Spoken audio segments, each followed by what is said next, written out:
In the 1800s, men went to barber shops.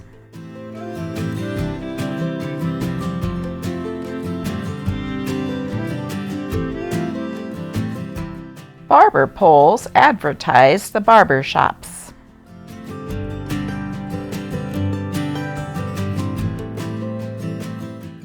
You could grab yourself a shave.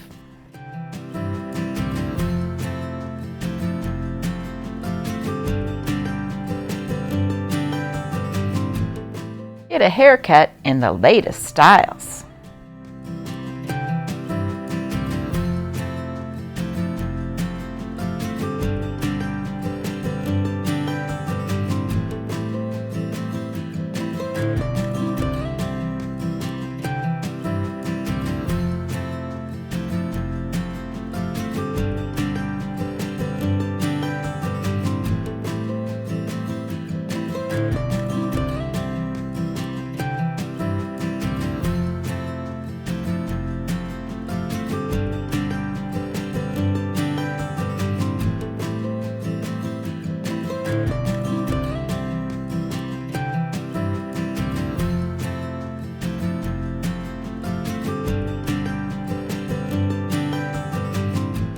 The stylish gentlemen also relied upon the look of their whiskers.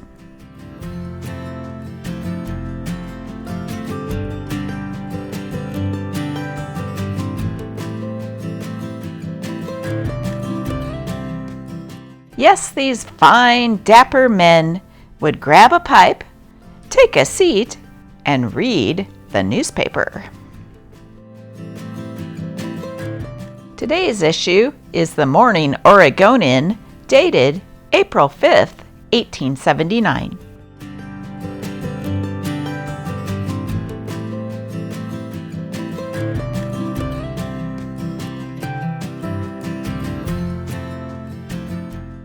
A visit with Chief Garry of the Spokane Tribe.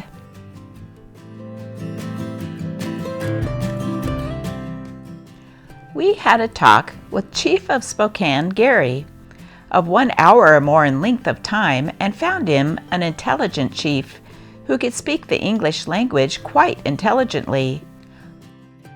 I found him very strong in his professions of friendship for his white brother, that he depreciated very much the existence of any cause of animosity between the two races, that he had willingly give up to the possession and control of the white man his vast possessions of land on the south side of the Spokane River, comprising perhaps of 5,000 square miles of surface, and that all he asked for now was for Congress to set apart the use and benefit of his people a certain tract of land directly opposite Spokane Falls, and then they would be contented to live in peace and goodwill with the whites.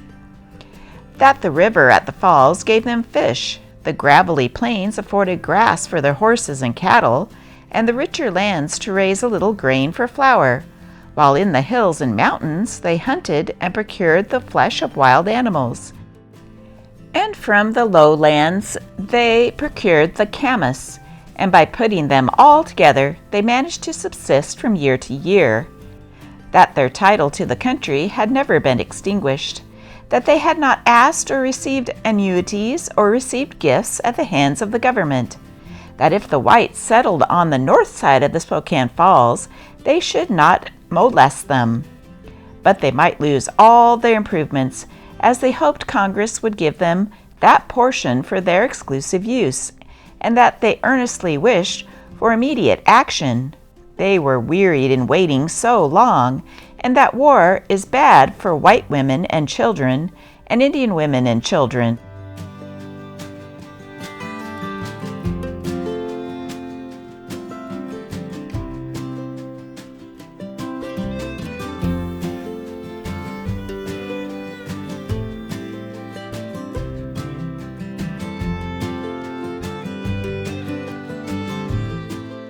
Oregon news.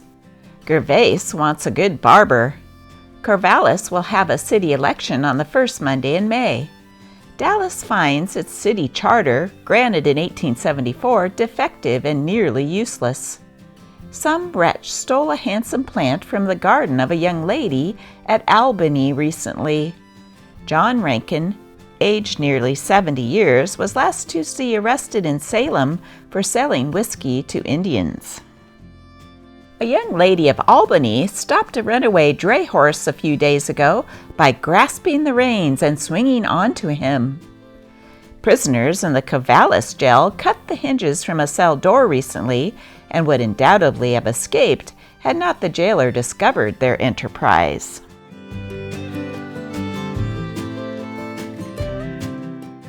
We offer for sale on reasonable terms the machinery lately used on the steamer Ohio, consisting of one locomotive firebox boiler, 40-inch diameter, 16 feet long, one pair of cylinders, 10 by 16, and all the attachments belonging to the same.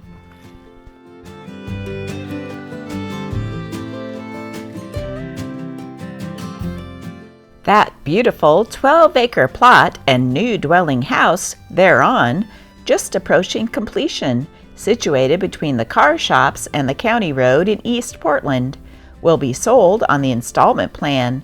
Inquire of E. Martin and Company, 131 Front Street.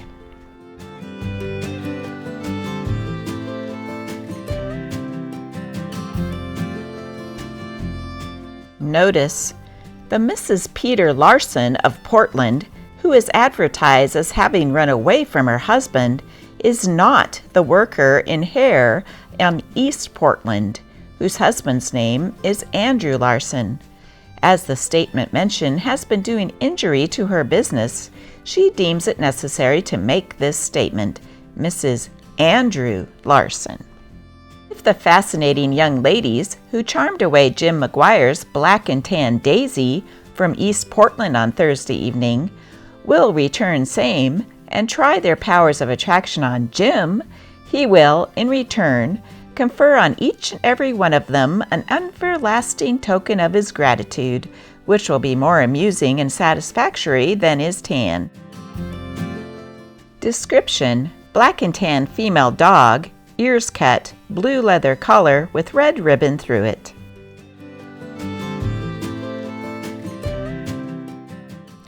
The only acoustic telephone, having a clear title to patent and including all the latest improvements, new vocalizing chamber, metal diaphragm, etc. Price $4 per set. Chicken thief captured. For some time past, Mr. Thomas, who resides on the macadamized road a short distance above the old brewery and owns a chicken ranch, has been frequently troubled with poultry thieves. Raids were made every few weeks on his roost, and some of his most valuable and highly prized fowls carried off. All his vigilant efforts to discover the perpetrator of these thefts proved of no avail. Sometimes he recovered the stolen property, but the wary thieves always managed to elude him.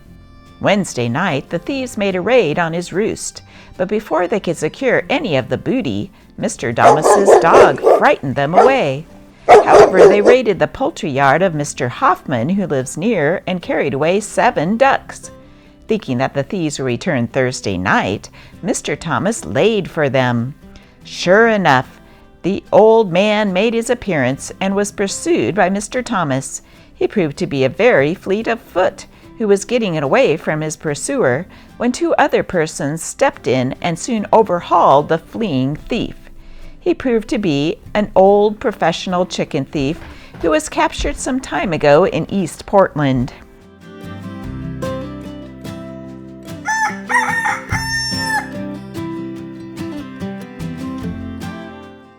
Lighthouse at Tillamook Head. The Chamber of Commerce of Astoria has received a letter from Colonel Gillespie stating that it has been determined to build the lighthouse on the rock in front of the head and about 1 mile from shore, should it be found tractable. An examination of the rock will be made as soon as the weather permits. The rock is probably the best point in some aspects, although the light may not be seen too far at sea. If a cable is laid to shore and Made to connect with the line to Astoria, vessels may come in without any danger to a short distance of the rocks and receive the orders by means of signal flags. This can be done so well from the head on the shore.